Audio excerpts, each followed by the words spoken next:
Hey everybody, I'm going to show you one of my tricks on how to cook rice in the Instant Pot without burning the pot.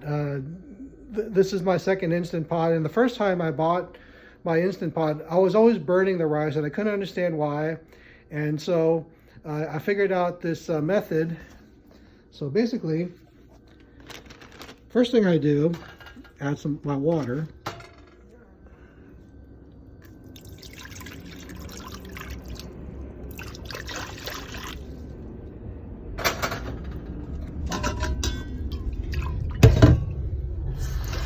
This is Vegas water. It's not the cleanest stuff, but at least I got some pretty good quality water here. And then I take my cooking oil.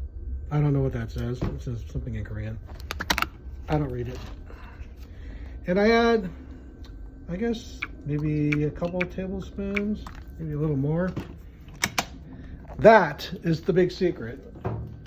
So you have that, and you don't have to do this step, but I like to do this. I like to add an egg in my rice.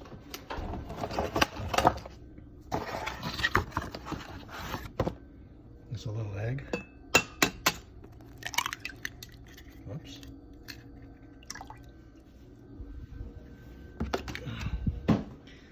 So, take all that, and it's probably a good idea to mix that a little bit.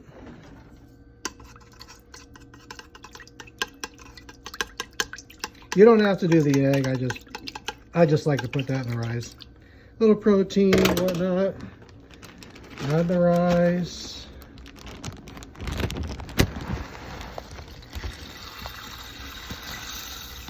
And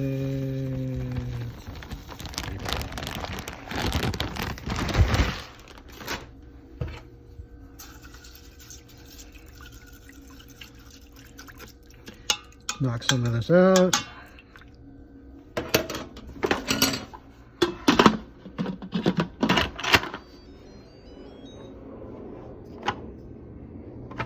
Sealing. Venting. That. Hit your rice. Boom shakalaka. So hopefully that helps some of you people out there on how to cook rice and not burn it in the Instant Pot.